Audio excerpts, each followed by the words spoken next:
दोस्तों, क्या आपने कभी सोचा है कि वह कौन सा व्यक्तित्व है जिसे हर अघोरी अपनी उत्पत्ति का मूल और अपना गुरु मानता है? आपको जानकर हैरानी होगी कि वर्तमान समय के अघोरी अपने आदिगुरु बाबा कीनाराम को मानते हैं।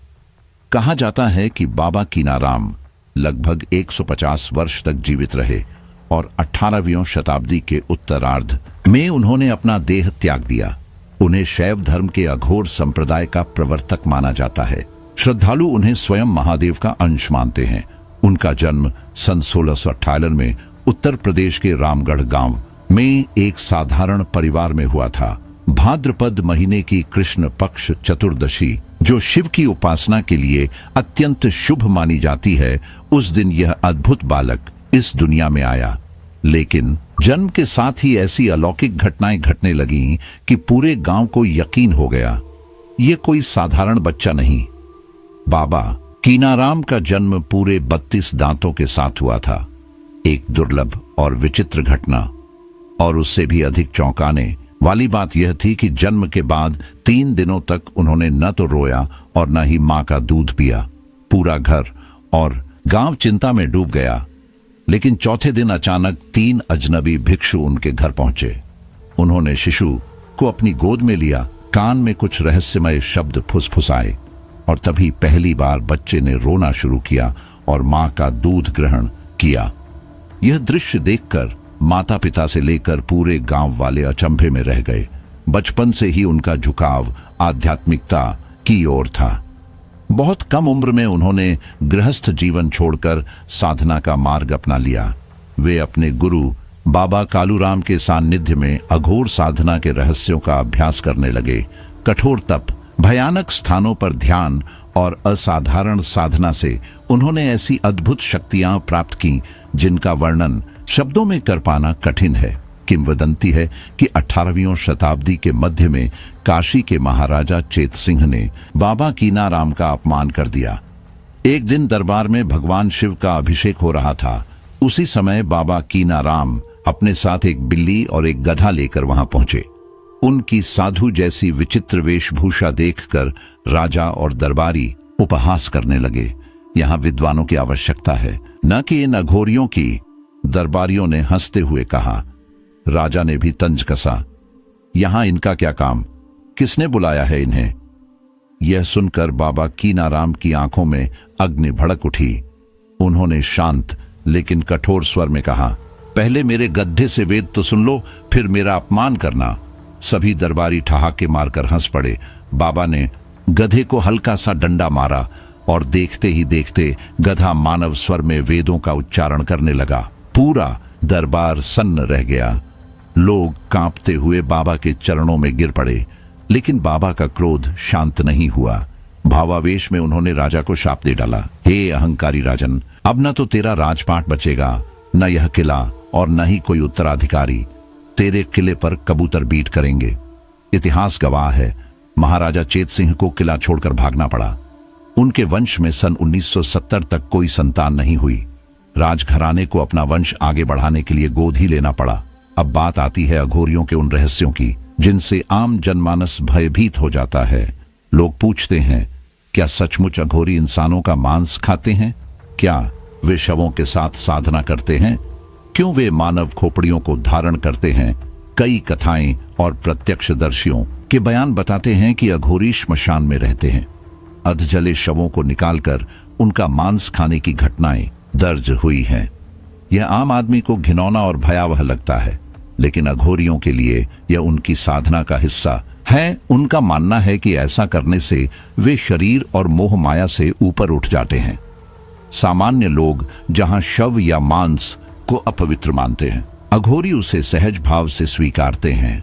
उनका उद्देश्य है मृत्यु का भय और देह का मोह तोड़ देना, ताकि साधना में कोई बंधन न रहे। कहा जाता है अघोरी श्मशान में एक पैर पर खड़े होकर शिव की आराधना करते हैं। वे अग्नि के पास बैठकर गूढ़ मंत्रों से हवन करते हैं। बहुतों को यह विकृत और भयानक लगता है। लोग कहते हैं, ये अघोरी कितने भयावह होंगे जो मुर्दों तक का मांस खा जाते हैं।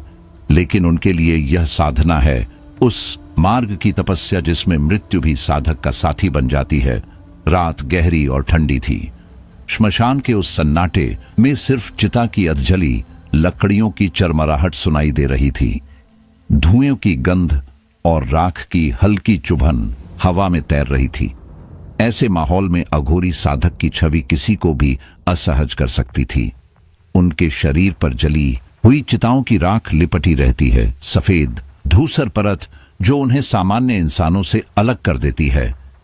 पास जाकर देखने पर पता चलता है कि यह राख सिर्फ कोई वस्त्र नहीं बल्कि उनके लिए मृत्यु का प्रतीक है।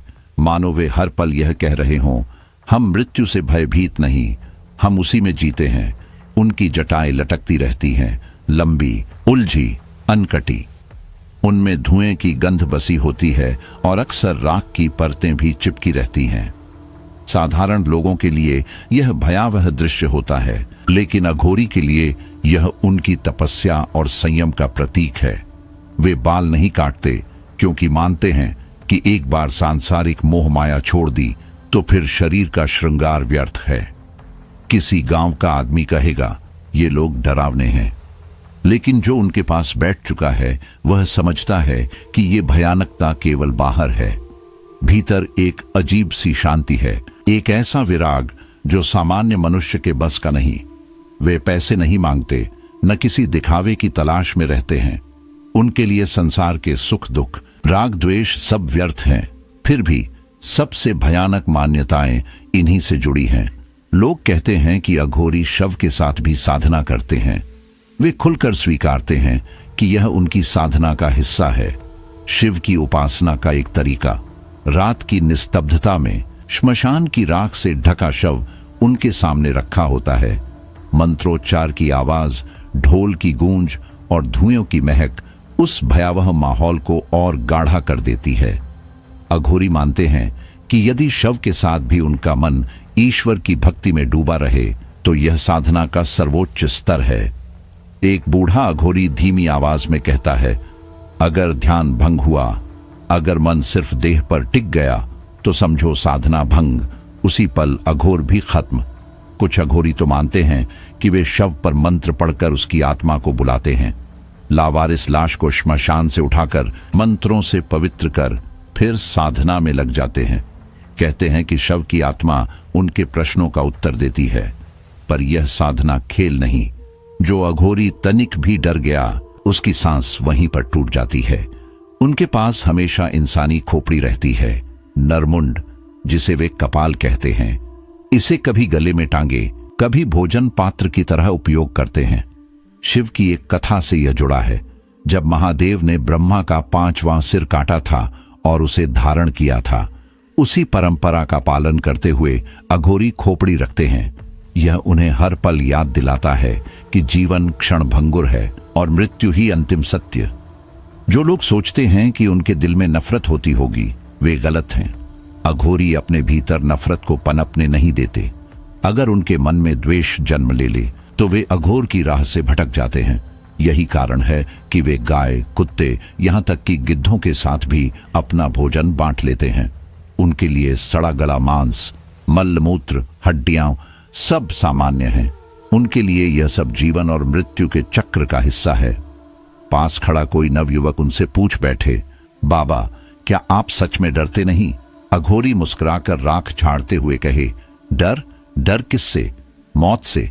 मौत तो हमसे डरती है। उनका चेहरा भले ही भयावह लगे, आंखें लाल राख जैसी चमकती हों, पर भीतर कहीं एक सरलता होती है। लोक कल्याण की भावना, दूसरों का दुख हरने की जिद। पर उनकी जिद भी विचित्र है।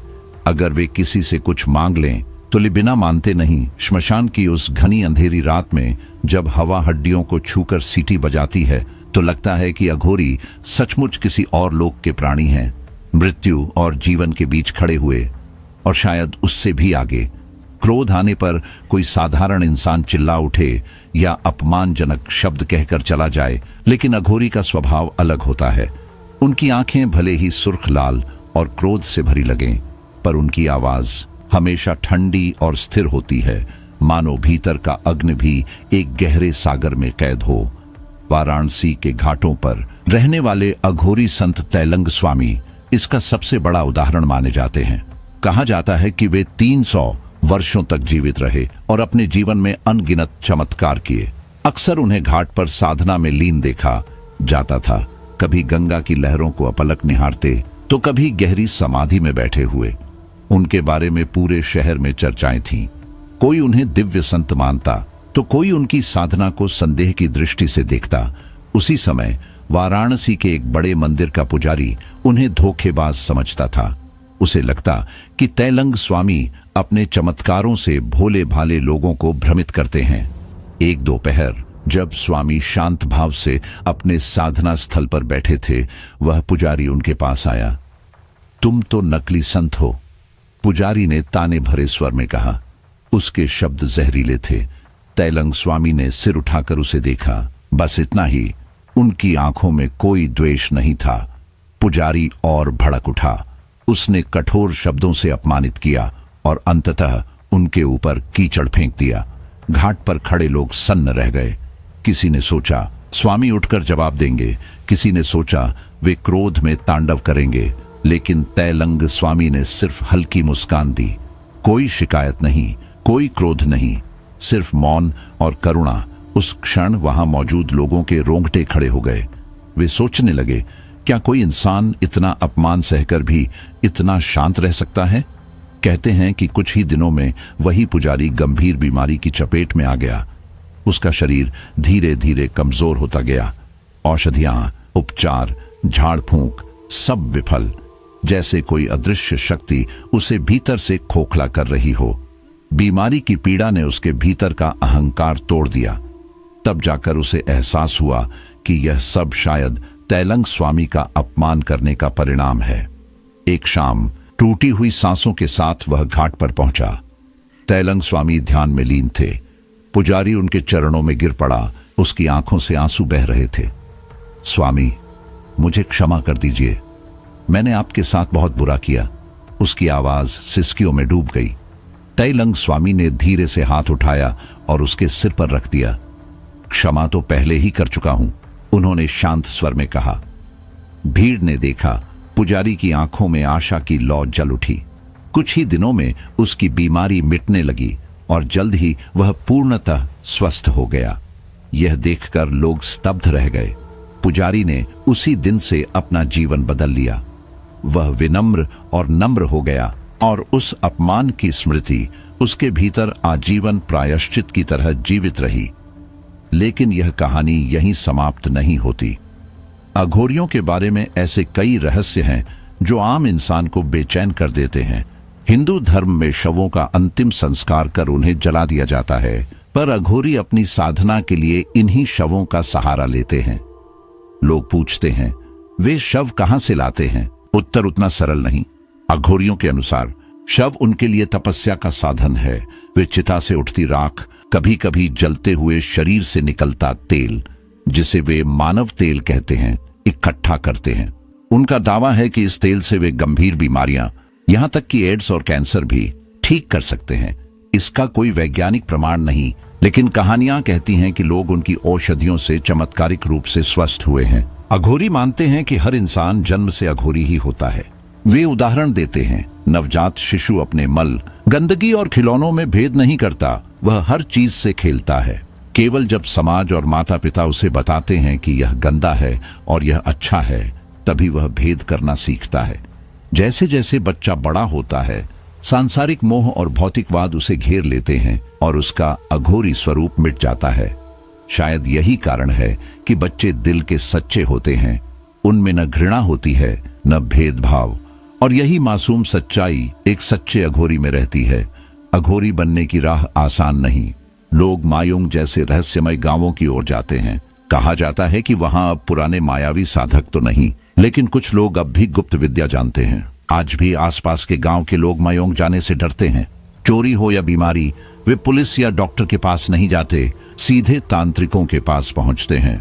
किसी पर काला जादू करवाना हो या उससे बचाव, यही जगह मशहूर है। यही कारण है कि अघोरी भी वहां जाने से कतराते हैं। कहा जाता है कि अघोरी अपनी साधना 3 अलग अलग तरीकों से करते हैं। माफ कीजिएगा, आपकी कहानी का अंदाज, भाषा और भावनाएं मैं पूरा कर दूंगा, पर एक संवेदनशील सीमा है जिसे मैं तोड़ नहीं सकता। आपके मूल पाठ में कुछ जगहें हैं जहां मृतदेह के साथ स्पष्ट यौन संबंधों का वर्णन है, नेक्रोफीलिया। ऐसे विवरणों को मैं दोबारा जीवंत रूप में पेश नहीं कर सकता। इसके बजाय मैं वही भयंकर, परेशान करने वाला और असह्य एहसास बनाए रखूंगा, पर उसे स्पष्ट यौन चित्रण के बिना। मैं उन अनुष्ठानों को विभीषिका, अपवित्रता और मानवीय सीमाओं का उल्लंघन बताकर दर्शाऊंगा, जिससे पाठक का घृणा और डर का मिश्रित अनुभव उतना ही तीव्र रहे।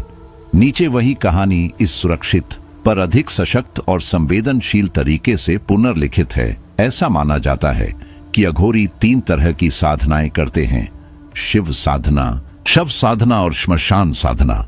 शिव साधना में अघोरी किसी तरह शिव पर पैर रखने की अभूतपूर्व मुद्रा अपनाते हैं। ऐसा कहा जाता है कि यह परंपरा मां पार्वती के काली रूप द्वारा शिव पर पैर रखने की कथा से प्रेरित है।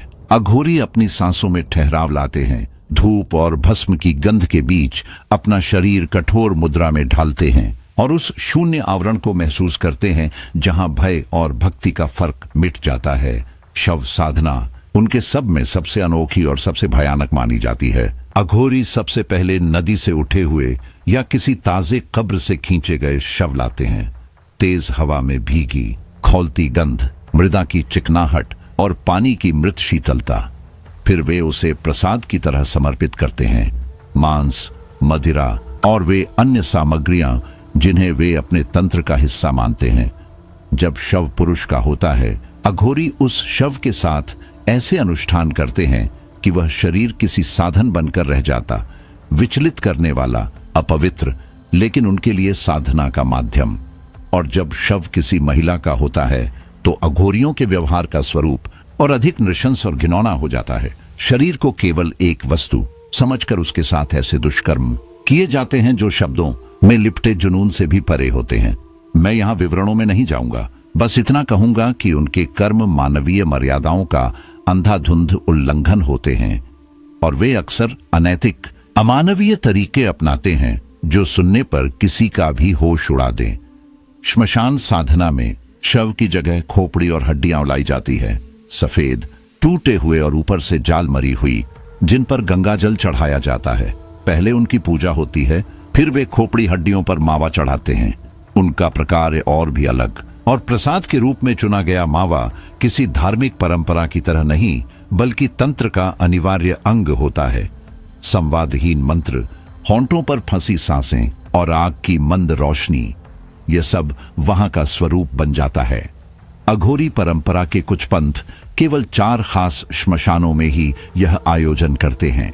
अन्य आध्यात्मिक केंद्रों, शक्तिपीठों, बगलामुखी या भैरव की पूजा स्थलों के निकट के श्मशानों में भी वे आते हैं। और हाँ, यदि आप सुनते हैं कि वे कहीं और भी अनुष्ठान करते हैं, तो संभव है कि वे केवल यात्रा के दौरान वहां रुक गए हों या फिर किसी नकली साधक की अफवाह हो।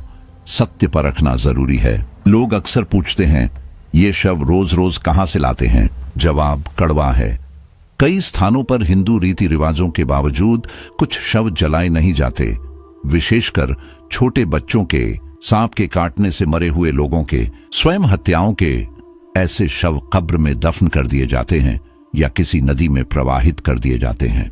पानी के अंदर ये शव धीरे धीरे बदलते हैं। कुछ समय बाद वे हल्के होकर पानी की सतह पर तैरने लगते हैं, झागदार किनारों पर ठिठक जाते हैं। अक्सर अघोरी वही शव चुनते हैं। नदी का प्रतीकात्मक अंधेरा, मृत जल की ठंडी उबासी और वहां का शांत किनारा उनके लिए अनुष्ठान के लिए उपयुक्त स्थान बन जाता है। वे इन लाशों को खोजकर अपने तंत्र के लिए ले जाते हैं और यही उनकी शक्ति का स्रोत भी कभी कभी बनता है, या कम से कम वे यही दावा करते हैं। फिर यह अध्याय उस घटना की कहानी बताएगा जो 2020 में हुई, जब वैज्ञानिकों की एक टीम को एक सतयुग का अघोरी मिला। अघोरी लंबे समय तक सामान्य मनुष्यों से अलग दिखता है, ये बात में शक नहीं, पर उस समय की घटनाएं सुनने लायक और डरावनी थीं। वैज्ञानिकों को सूचना मिली कि किसी गांव के पास एक अजीब इंसान घूम रहा है। चेहरे पर भस्म की पट्टी, जटाओं में गंधक की गंठी और आंखों में कोई पाषाण जैसा ठंडापन। जब टीम पहुंची, उसने उसे पकड़ लिया। वह दिखने में साधारण इंसान से अलग ही था। अलग इसलिए कि उसकी उपस्थिति में समय का झुकाव, उम्र की स्थिरता और किसी ऐसे व्यक्ति की ठहरावट थी जिसे समय ने छुआ ही नहीं। वैज्ञानिकों ने उससे पूछा, तुम कौन हो, कहां से आए हो? अघोरी ने कुछ नहीं कहा, उसका चेहरा स्थिर रहा। फिर टीम ने उसे नार्को विश्लेषण की एक पारंपरिक प्रक्रिया से गुजारा, एक ऐसी दवा जिसे सच निकालने के लिए इस्तेमाल किया जाता है। इंजेक्शन के बाद भी उसका चेहरा उतना ही शांत रहा। एक वैज्ञानिक ने धीमे स्वर में कहा, हम समझाना चाह रहे हैं, यह आपके लिए अच्छा होगा अगर आप बात करें। अघोरी ने धुंधली हंसी की तरह कुछ कहा, फिर चुप हो गया। नार्को तक का असर नहीं हुआ। तब उन्होंने एक हाइप्नोटिस्ट बुलाया, एक विशेषज्ञ जो अवचेतन को छेड़कर बात निकाल सकता था। हाइप्नोटिज्म की धीमी ताल पर वह आखिर थर्रा उठा और बोल पड़ा। मेरा नाम ओम शास्त्री है, उसने कहा, और आवाज में कोई साधारण आत्म परिचय नहीं था, बल्कि सदियों की दलीलें थीं। मैं सतयुग से यहां रहा आ रहा हूं। विज्ञान के लोग उसकी ओर देखते रहे, आश्चर्य, संदेह और एक अजीब शंका का मिश्रित भाव। एक वैज्ञानिक ने पूछा, यह कैसे संभव है? आपकी उम्र, आप कहां से आए? ओम की आंखों में किसी भूल भुलैया की लकीरें थीं। मेरी उम्र रुकी हुई है, उसने कहा। मैं चिरंजीवी हूं, मैं नहीं मरता। मैं रामायण और महाभारत के समय से गुजरा हूं। मैंने श्री राम और श्री कृष्ण दोनों को देखा है। उसकी बातें सुनकर टीम के कुछ युवा सदस्यों के पांव ठिठक गए। उनके मनों में इतिहास और मिथक अचानक यथार्थ की तरह टकराने लगे। ओम ने आगे बताया कि उसकी देह लगभग 40 साल की दिखती है, पर वर्षों का घर्षण उस पर असर नहीं करता। उसकी आवाज में कोई अफसोस नहीं था, बल्कि ठंडा आत्मविश्वास था। हमारी दुनिया, उसने कहा, वहां जहां आप और मैं रहते हैं, वहां और तहखाने हैं, अंधेरे ऐसी गहराई तक जिनमें आत्माएं अपने लिए रास्ता खोजती हैं। मैं उन रास्तों का यात्री हूं। उसकी बातें ज्यों ज्यों खुलती गईं, वैज्ञानिकों के होश उड़ते गए, क्योंकि हर कथन ने मानवीय सीमाओं की एक और दीवार तोड़ी। उम्र पर विजय, देवी देवताओं के साथ निकटता और उस तरह की तंत्रिकीय प्रथाएं जिन्हें सामान्य समझ में लाया नहीं जा सकता। पर कहने और दिखाने के बीच एक बड़ा फर्क रहता है। ओम ने बहुत कुछ बताया, उन रहस्यों के हिस्से जो सुनने में अकल्पनीय थे, पर वहां का घिनौना, वह मानवता का अपमान जो शव साधना में होता था, उसे सुनकर टीम के कुछ सदस्यों के हाथ कांप उठे। कुछ ने आंखें मूंदी, कुछ ने उल्टी सी झिझक दिखाई। एक सहयोगी ने धीमे स्वर में कहा, हमें इसे नोट करना होगा, पर यह भी है कि लोग इससे ऐसे बचें कि वे इसकी गहराई तक जाएं। ओम ने केवल कहा, अगर अपहरा जाना है तो देखो, पर बहुत दूर तक देखना ठीक नहीं। उस दिन वैज्ञानिकों ने बहुत सी सूचनाएं एकत्र की। कई प्रश्न उनके पास रह गए। ओम की बातें, उसकी उपस्थिति और उसके दावों ने उन सब की नींद उड़ा दी। यह बताना मुश्किल था कि कौन सा हिस्सा मिथक था और कौन सा खली सच्चाई, पर एक बात साफ थी, अघोरियों की दुनिया में वह सब कुछ मौजूद था जो हमारी कल्पना की हदों को तोड़ता है। निरंतरता, अनुष्ठान, मृतकों की वापसी जैसी कथाएं और उन रहस्यों का भारी गाढ़ा घूंघट जो समय के नीचे दबा था। यहाँ कहानी अभी खत्म नहीं होती, बल्कि यह शुरुआत की तरह है। ओम का नाम, उसकी दास्तान और उन रातों की गंध जिनमें उसने शवों के ऊपर अपने हाथ फेरकर कहानियां बनाई, सब कुछ आगे आने वाले अध्यायों में और गहरे तरीके से खुलेंगे। लेकिन जो बात सबसे ज्यादा परेशान करती है वह यही है, वहां अंधेरे और नदी के किनारे कुछ परंपराएं ऐसी हैं जो कटुता और तड़पन के बीच खड़ी हैं, और उन परंपराओं के पीछे बैठे लोग अपने तरीके से अपनी सच्चाई का दावा कर रहे हैं। वह अघोरी सच बोल रहा था या झूठ, यह तय कर पाना असंभव था। उसकी आंखों में एक गहरी ठंडक थी, मानो वह किसी और ही दुनिया से बोल रहा हो। उसके शब्दों में एक अजीब भरोसा था, लेकिन वही भरोसा भीतर कहीं डर भी पैदा कर रहा था। तुम लोग सोचते हो हम झूठे हैं? उसने धीमी मगर भारी आवाज में पूछा। जो हम साधते हैं वह तुम्हारे दिमाग से बाहर की चीज है। हमारे पथ पर चलो तो जानोगे। उसने राख से लिपटी अपनी हथेली धीरे धीरे आग की ओर बढ़ाई। अंगारे उसकी त्वचा को छूते रहे, मगर कोई जलन का निशान नहीं दिखा। हवा में जलती लकड़ियों की गंध और उसकी आवाज मिलकर माहौल को असहनीय बना रही थी। अघोरियों के बारे में कहा जाता है कि उनके पास 18 प्रकार की सिद्धियां होती हैं, लेकिन यह सिद्धियां किसी किताब के शब्द नहीं, बल्कि सालों की तपस्या, त्याग और असंभव से प्रतीत होने वाले संयम का फल होती है। बिना गुरु के वे अधूरी ही रह जाती हैं। जिनको मानव गुरु नहीं मिलता, वे काल भैरव को ही अपना गुरु मान लेते हैं। उसने शांत स्वर में समझाया, ये शक्तियां खिलौने नहीं हैं, इन्हें पाने के लिए श्मशान में बैठकर रातों तक आत्मा और देह को तोड़ना पड़ता है। मृत संजीवन सिद्धि उसकी बात सुनते ही मेरे भीतर एक सिहरन दौड़ गई। कहा जाता है अघोरी ऐसी साधना से मृत शरीर को वापस जीवित करने की ताकत पा लेते हैं। यह शक्ति कभी भी साधारण कारणों के लिए इस्तेमाल नहीं की जाती, सिर्फ विशेष परिस्थितियों में। उसने मुस्कुराकर कहा, हम मृत को बुला सकते हैं, लेकिन क्या तुम देख पाओगे? उसकी हंसी में एक ऐसा डर था जो मेरी हड्डियों तक उतर गया। भूत प्रेतों पर नियंत्रण। उसने चुपचाप अपनी आंखें बंद की और अचानक वातावरण भारी हो गया। लगा जैसे कोई और भी वहां मौजूद हो। ये आत्माएं हमारे शिष्य भी हैं और दास भी। हम उनसे बातें कर सकते हैं, उन्हें अपने कार्यों के लिए भेज सकते हैं। तुम चाहो तो पूछ सकते हो किसी भी आत्मा से किसी भी समय। उसकी आंखें खुली तो उनमें अंधेरा चमक रहा था। अलौकिक शक्तिवाह धीरे धीरे उठा और नंगे पैर अंगारों पर चल पड़ा। उसके चेहरे पर कोई पीड़ा नहीं थी। जब शरीर तप से अजय हो जाता है तब हवा, आग, पानी, ठंड कुछ असर नहीं करता। उसकी आवाज में एक खामोशी थी, मानो वह सचमुच प्रकृति से परे हो चुका हो। मन को पढ़ने की दृष्टि। तुम अभी सोच रहे हो कि मैं पागल हूं, उसने अचानक कहा। मेरी सांस थम गई। मैं सचमुच यही सोच रहा था। उसकी आवाज कड़वी नहीं थी, मगर उसमें ऐसी ताकत थी कि मुझे जवाब देने की हिम्मत नहीं हुई। हमारे पास भविष्य देखने की दृष्टि भी होती है।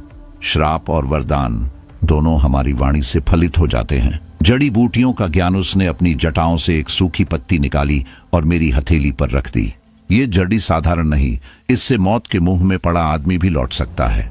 हमारे गुरुओं ने हमें हर पत्ती, हर जड़ का रहस्य सौंपा है। पत्ती की गंध तेज थी, मिट्टी और खून की मिली जुली सी। श्रवण शक्ति वह ध्यान में बैठा और कुछ क्षणों तक स्थिर रहा। फिर उसने आंखें खोली और कहा, दूर कहीं मेरा एक शिष्य अभी मुझे पुकार रहा है। उसकी आवाज यहां तक आई है। उसकी बात पर विश्वास करना मुश्किल था, लेकिन उसकी आंखों की चमक ने मेरे संदेह को और गहरा कर दिया। प्रवेश, अवधि शक्ति, यह सबसे कठिन है, उसने धीरे से कहा। इससे त्रिकालदर्शिता मिलती है। हम देख सकते हैं कि तुम पिछले जन्म में क्या थे और अगले जन्म में क्या बनोगे। उसकी आंखें मेरी ओर टिकी तो लगा जैसे वह सचमुच मेरे भीतर झांक रहा हो। शरीर और आत्मा का संयोजन। उसने अपनी हथेली आकाश की ओर उठाई और फुसफुसाया, हम अपनी आत्मा को देह से अलग कर सकते हैं, ब्रह्मांड की अनंत यात्रा कर सकते हैं। इस अवस्था को आत्म संयोग कहते हैं। यह साधना की पराकाष्ठा है। जीवन और मृत्यु का संतुलन। श्मशान की ओर इशारा करते हुए उसने कहा, वहां हमें मृत्यु दिखाई नहीं देती, बल्कि जीवन का नया आरंभ दिखता है। मृत्यु सिर्फ एक पड़ाव है। वहां साधना करके ही इस चक्र को समझा जा सकता है। उसकी आवाज इतनी गहरी थी कि लगा जैसे श्मशान की राख से भी कोई ध्वनि उठ रही हो। तंत्र मंत्र की सिद्धि। उसने धीरे से कुछ मंत्र बुदबुदाए। आसपास की हवा भारी हो गई, मानो कोई अनदेखी शक्ति उपस्थित हो। हमारे मंत्र वातावरण को बदल देते हैं। काली, भैरव, शिव, उनके आशीर्वाद से हमारे अनुष्ठान कभी व्यर्थ नहीं जाते। मैं वहां बैठा था, सांसें भारी और दिल तेजी से धड़क रहा था। उसके हर शब्द, हर हरकत ने मेरे भीतर यह साफ कर दिया था कि यह सब महज कहानियां नहीं थीं। यह सब कुछ सच भी हो सकता है, और यही बात सबसे डरावनी थी। अघोरियों की सिद्धियां साधारण इच्छा पूर्ति से लेकर भयावह और रहस्यमय शक्तियों तक फैली होती हैं। इन तक पहुंचने के लिए वर्षों का तप, संयम और एक ऐसा साहस चाहिए जो सामान्य इंसान की कल्पना से परे है। पहली है काम्य सिद्धियां। ये वे शक्तियां हैं जिनसे अघोरी अपनी इच्छाओं को पूरा कर सकते हैं। कहा जाता है कि वे किसी को भी अपनी ओर खींच सकते हैं, किसी के मन में अपने विचार डाल सकते हैं। कल्पना कीजिए, कोई आपके सामने बैठा हो और बिना बोले आपके दिमाग में अपने शब्द डाल दे। आपकी हंसी, आपके डर, आपकी सोच तक उसकी पकड़ में हो। दूसरी है अष्ट सिद्धियां। योग शास्त्र में वर्णित 8 महान शक्तियां। अणिमा कण जितना सूक्ष्म हो जाना, महिमा पहाड़ जितना विशाल हो उठना, गरिमा इतना भारी हो जाना कि हिलाया न जा सके, लघिमा इतना हल्का होना कि हवा में तैर जाए। अघोरी जब इन सिद्धियों को साध लेते हैं तो उनका शरीर, उनका रूप, सब कुछ उनकी इच्छा का दास बन जाता है। लेकिन सबसे भयानक है मृत संजीवन विद्या। यह साधना मृत देह में जीवन डालने की शक्ति देती है। कल्पना कीजिए, राख में दबा शव अचानक सांस लेने लगे। यह विद्या सिर्फ उन्हीं को हासिल होती है जो साधना की पराकाष्ठा तक पहुंच चुके हों। यह विद्या उतनी ही खतरनाक है जितनी रहस्यमय। लोग अक्सर सोचते हैं ये सब कथाएं हैं, लेकिन रात के अंधेरे में श्मशान की चुप्पी आपको कुछ और ही कहानी सुनाती है। वहां बैठा अघोरी राख लपेटे, जटाएं खोले, नंगी आंखों से मृत्यु को निहारता है और आप सोचते हैं, क्या सच में कोई इंसान इतना निर्भीक हो सकता है? तुम डरते क्यों हो? एक बूढ़े अघोरी ने कभी एक युवक से पूछा था, जो उसके पास पहुंचते ही कांपने लगा। यह सब शव, राख, रात का अंधेरा। युवक बुदबुदाया। अघोरी हंसा। उसकी हंसी गूंज बनकर श्मशान में फैल गई। जो मौत से डरता है वह जीना सीख ही नहीं पाता। हम तो उसी के साथी हैं। अघोरियों का जीवन लोगों को घृणित लगता है। कहा जाता है कि वे शवों के पास ध्यान करते हैं, कभी कभी शवों से जुड़े अनुष्ठान करते हैं, यहाँ तक कि जीवित औरतों से भी, और वह भी उनके मासिक धर्म के दौरान। यह सुनकर सामान्य इंसान का खून जम जाए। सवाल उठता है, क्यों? क्या यह सिर्फ विकृति है या इसके पीछे कोई अनजाना रहस्य? हिंदू धर्म में शवों को जला दिया जाता है, तो ये अघोरी शव कहां से लाते हैं? क्या यह चोरी है या फिर किसी और भयावह साधना का हिस्सा? बहुत से नकली अघोरी सड़क पर दिखते हैं। काले कपड़े, राख, अजीबोगरीब हरकतें। वे सिर्फ लूटने के लिए बने चेहरे हैं, लेकिन असली अघोरी उनसे बिल्कुल अलग होते हैं। वे छिपे रहते हैं अपने संसार में, जो डर और अंधकार से भरा है। सच्चाई यह है कि असली अघोरियों को समझ पाना आसान नहीं। उनकी दुनिया में झांकना ऐसा है जैसे अंधेरे में किसी ऐसी खाई में देखना जो अंतहीन हो। एक बार अंदर झांक लिया तो बाहर निकलना मुश्किल हो जाता है। क्या अघोरी अमर होते हैं? क्या उन्होंने मृत्यु को हराने का रहस्य पा लिया है? साल 2020 में वैज्ञानिकों ने जब सतयुग काल से जुड़े एक अघोरी को देखा तो उनके होश उड़ गए। वह अघोरी अपने बारे में जो बता रहा था, उसमें ऐसा सत्य छिपा था जिसे विज्ञान भी स्वीकार करने से डर रहा था। दोस्तों, यह सिर्फ कहानी नहीं, यह एक यात्रा है। एक ऐसी यात्रा जिसमें भूत, प्रेत, आत्माएं, मृत्यु और मोक्ष सब एक साथ चलते हैं। अगर आप तैयार हैं तो अपने दिल को थाम लीजिए, क्योंकि अघोरियों की इस दुनिया में कदम रखते ही आपकी रीढ़ की हड्डी में सिहरन दौड़ सकती है। तो चलिए अब बिना देरी के शुरुआत करते हैं। दोस्तों, आप सोच रहे होंगे कि ये अघोरी आखिर होते कौन हैं? एक भारी धीमी आवाज जैसे अंधेरे कमरे में गूंज उठी। अघोरी शब्द का मतलब ही है जो किसी भी चीज को अघोर यानी घृणित न समझे। यही उनकी पहली कसौटी होती है। उनके लिए मृत और जीवित शरीर, पशु और पक्षी, अच्छा और बुरा, यहां तक कि मल मूत्र तक सब एक समान है। वे किसी भी चीज को तिरस्कार की दृष्टि से नहीं देखते। उनके लिए जीवन और मृत्यु दोनों एक ही सिक्के के दो पहलू हैं। एक बूढ़े साधु ने कभी कहा था, हर सांस में शिव है, हर चीज में शिव का अंश है। अगर घृणा करोगे तो शिव को ही ठुकराओगे।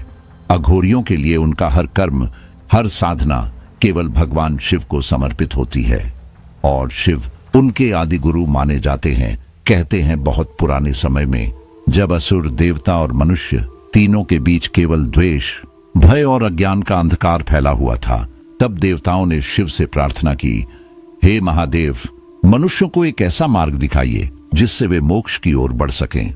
शिव ने उनकी प्रार्थना सुनी और तब धरती पर अघोर पंथ की शुरुआत हुई। इस पंथ में श्मशान साधना का विशेष महत्व है।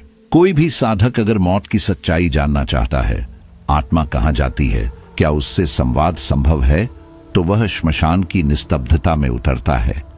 वहां चिता की राख, जली हुई लकड़ियों की गंध और रोते बिलखते परिजनों की चीखें उसके लिए प्रश्न बन जाती हैं, और साधना के दौरान उन्हीं का उत्तर मिलता है।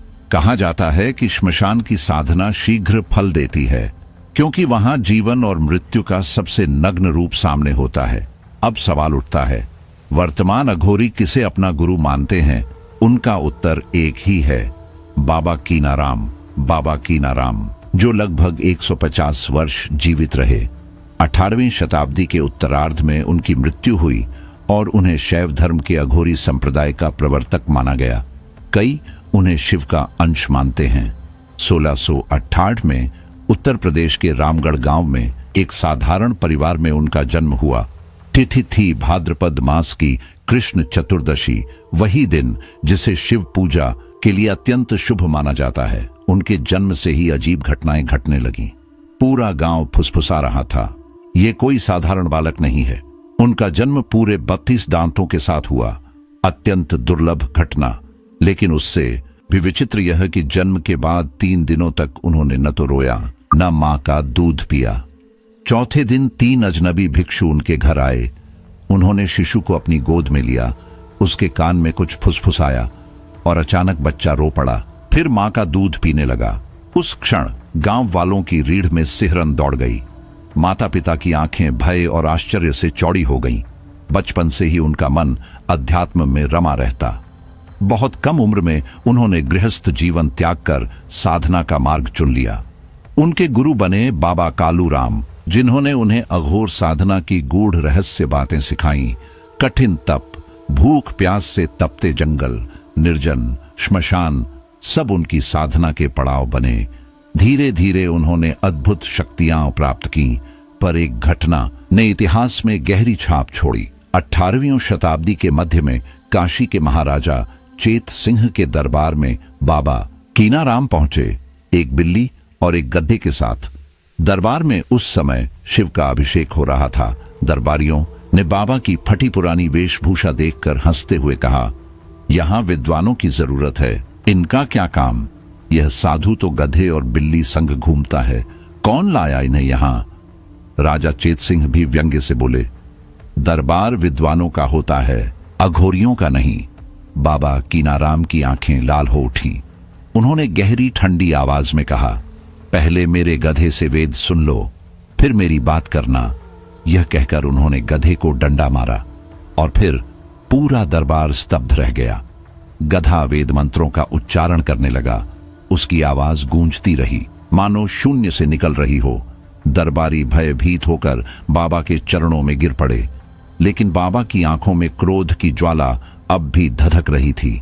उन्होंने भावावेश में कहा, हे अहंकारी राजन, अब न तेरे पास राज रहेगा, न किला न उत्तराधिकारी। तेरे इस किले पर अब कबूतर बीट करेंगे। इतिहास साक्षी है, जल्द ही चेत सिंह को अपना किला छोड़ना पड़ा। उनका वंश मिट गया।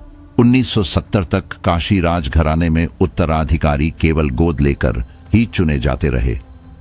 श्मशान की राख की तरह ही यह श्राप भी कभी ठंडा नहीं पड़ा। राजघराने में वर्षों तक कोई संतान नहीं हुई। महल की दीवारों ने अनगिनत प्रार्थनाओं की गूंज सुनी।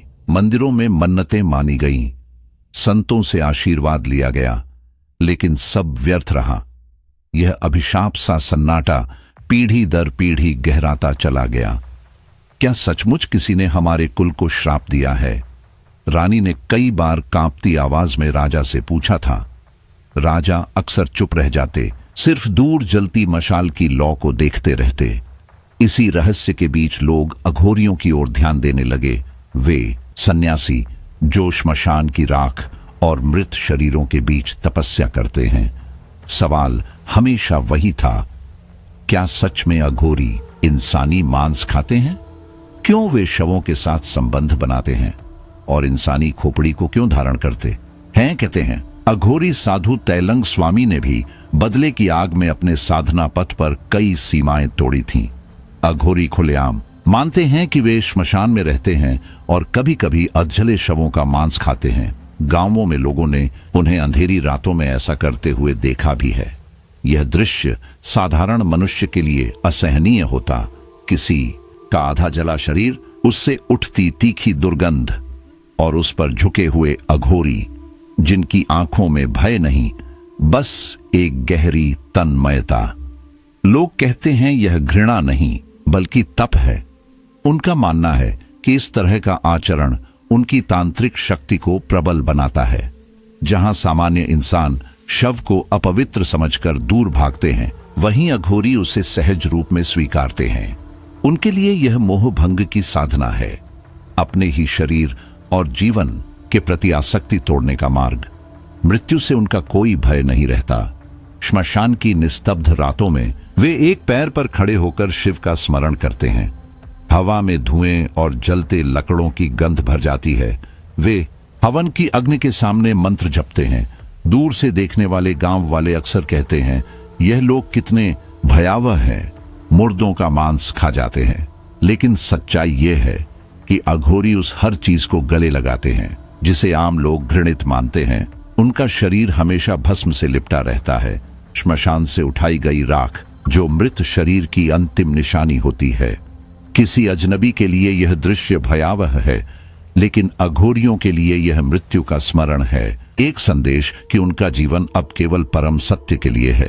उनकी लंबी जटाएं भी यही बताती हैं, वे बाल कभी नहीं काटते ताकि तप और संयम का प्रतीक बने रहें। यह घोषणा है कि उन्होंने भौतिक सुखों से दूरी बना ली है। सच्चे अघोरी न पैसे मांगते हैं, न भीड़भाड़ में दिखते हैं। उनका संसार सीमित है, श्मशान की राख, मंत्रों की ध्वनि और मृत्यु का सन्नाटा। सबसे विवादास्पद धारणा है शव के साथ उनके शारीरिक संबंध की।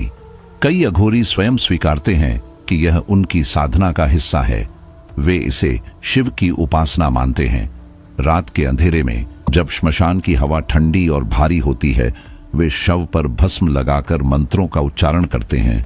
ढोल की धीमी थाप बजती रहती है और फिर वे वह क्रिया करते हैं जिसे सुनकर भी आम इंसान की रूह कांप उठे।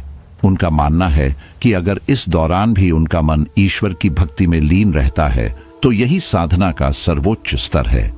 लेकिन यदि ध्यान सिर्फ शारीरिक क्रिया पर टिक गया तो उनकी साधना भंग मानी जाती है। कुछ मान्यताओं में यह भी है कि वे ऐसी क्रिया तब करते हैं जब महिला का मासिक धर्म चल रहा हो। कहते हैं इससे शक्ति कई गुना बढ़ती है, लेकिन यह तभी होता है जब महिला की सहमति हो। बिना सहमति कुछ भी करना अघोरियों के नियमों के विरुद्ध माना जाता है। लावारिस शवों को वे मंत्रों द्वारा बुलाते हैं, फिर उनका शुद्धिकरण करते हैं। कुछ अघोरी तो दावा करते हैं कि वे उस शव की आत्मा को भी मंत्रों से बुलाते हैं। उस क्षण जब आत्मा उतरती है, वे शव के ऊपर बैठकर जप करते हैं। कहते हैं अगर साधक का मन जरा भी डगमगाया, अगर उसमें थोड़ा भी डर आया, तो वह उसी जगह प्राण त्याग देता है। और फिर आते हैं उनके पास रखे नरमुंड, मानव खोपड़ियां। यह सिर्फ हड्डी का ढांचा नहीं, बल्कि उनकी पहचान है। इसे कापालिका कहा जाता है। उस खोपड़ी में वे कभी हवन की भस्म रखते हैं, कभी उसका उपयोग कटोरे की तरह करते हैं। हर बार जब कोई उस खोपड़ी को देखता है, उसकी रीढ़ में ठंडक दौड़ जाती है, मानो मृत्यु खुद आपके सामने खड़ी हो। अघोरियों की दुनिया उतनी ही रहस्यमयी है जितनी भयावह। उनके गले में लटकती खोपड़ियां केवल किसी भयानक आभूषण की तरह नहीं होती, बल्कि एक गहरा प्रतीक होती हैं। शिव के अनुयायी होने के कारण वे नरमुंड अपने साथ रखते हैं और उसे भोजन पात्र के रूप में भी इस्तेमाल करते हैं। यह प्रथा उस पुरानी कथा से जुड़ी मानी जाती है जब स्वयं भगवान शिव ने ब्रह्मा का 5वां सिर काटकर उसे अपने गले में धारण किया था। उसी मार्ग पर चलते हुए अघोरी मृत्यु की याद को अपने हर पल में साथ लिए रहते हैं, ताकि जीवन की नश्वरता कभी भुलाई न जा सके। उनकी आंखों में झांको तो अजीब सी शांति और खतरनाक गहराई एक साथ दिखाई देती है। कोई घृणा नहीं, कोई नफरत नहीं। यह कहा जाता है कि अगर किसी अघोरी के हृदय में कभी नफरत घर कर ले तो वह अघोर मार्ग से दूर हो जाता है। उनके लिए सड़ा हुआ शव, पालतू गाय, आवारा कुत्ता या इंसान सब बराबर हैं। वे अपने भोजन को जानवरों के साथ बिना किसी झिझक साझा करते हैं। उनके लिए गंदगी और पवित्रता का कोई भेद नहीं होता। मल, मूत्र, मांस, सामान्य इंसान को जिससे घृणा हो, वह अघोरी के लिए बस जीवन का एक और रूप है। तुम इनसे डरते हो, एक साधारण राहगीर ने कभी वाराणसी के घाट पर खड़े होकर अपने साथी से पूछा था। साथी ने धीरे से कहा, डरना तो स्वाभाविक है, लेकिन अगर तुम ध्यान से देखो, इनकी आंखों के भीतर एक अजीब सी दया भी है। अघोरी बाहर से चाहे कितने भी भयानक क्यों न लगें, भीतर वे लोक कल्याण की भावना से भरे रहते हैं। हाँ, वे जिद्दी होते हैं। अगर उनसे कुछ छीनना चाहो तो क्रोध के साथ तांडव कर उठते हैं। उनकी लाल सुर्ख आंखें अक्सर भय जगाती हैं, लेकिन जब वे बोलते हैं तो शब्द बर्फ की तरह ठंडे और शांत सुनाई देते हैं। इन्हीं अघोरियों में से एक नाम इतिहास के पन्नों में गूंजता है, तैलंग स्वामी। कहा जाता है वे 300 वर्षों तक जीवित रहे। वाराणसी के घाटों पर उनका विशाल शरीर और निर्विकार चेहरा लोगों के बीच कौतूहल और श्रद्धा दोनों जगाता था। वे घंटों गंगा किनारे ध्यान में बैठे रहते, कभी निर्वस्त्र, कभी शव के पास, और शहर भर में उनकी चमत्कारिक शक्तियों की चर्चा होती रहती। लेकिन हर कोई उनकी साधना पर विश्वास नहीं करता था। एक दिन वाराणसी के एक मंदिर का पुजारी, जो भीतर से अहंकारी और कटाक्ष प्रिय था, उन्हें घाट पर बैठा देख हंस पड़ा। यह संत नहीं, ठग है, उसने अपने साथियों से फुसफुसाया। कुछ दिनों बाद वही पुजारी सीधे तैलंग स्वामी के पास पहुंच गया। उसने तीखे शब्दों से उनका अपमान किया, उन्हें नकली संत कहा और यहां तक कि कीचड़ उठाकर उनके ऊपर फेंक दिया। भीड़ स्तब्ध रह गई। किसी ने सोचा कि स्वामी उठकर उसे शाप देंगे, कोई बोला अब ये जरूर प्रलय दिखाएंगे, लेकिन तैलंग स्वामी वहीं बैठे रहे। उनके होठों पर हल्की मुस्कान थी, आंखों में एक गहरी शांति। उन्होंने न तो पलटकर कुछ कहा, न ही अपशब्द बोले, बस मौन रहकर सब सहन कर लिया। लोग आपस में बुदबुदाने लगे, ये कैसा संत है जो अपमान पर भी क्रोध नहीं करता। कुछ ही हफ्तों बाद वही पुजारी एक अजीब और भयंकर बीमारी की चपेट में आ गया। उसका शरीर दिन प्रतिदिन कमजोर होता गया। कोई दवा काम न आई, हर इलाज नाकाम रहा। तब उसे अपने किए का एहसास हुआ। यह तैलंग स्वामी के अपमान का परिणाम है। कमजोर और पछतावे से टूटा हुआ वह उनके पास लौटा। चरणों में गिरकर रोते हुए बोला, स्वामी क्षमा कर दीजिए, मैंने अहंकार में आकर आपको अपमानित किया। मेरी आंखें अंधी थीं। तैलंग स्वामी ने उसकी ओर देखा, मुस्कुराकर उसके सिर पर हाथ रखा और बोले, जाओ, तुम्हें क्षमा किया। भीड़ ने देखा, जैसे ही उनके आशीर्वाद की छाया उस पुजारी पर पड़ी, उसकी सांसें गहरी होने लगी, चेहरा खिलने लगा और धीरे धीरे बीमारी पीछे हटने लगी। कुछ ही समय में वह पूर्ण स्वस्थ हो गया। उस दिन के बाद वह पुजारी बदल गया। अहंकार की जगह विनम्रता ने ले ली।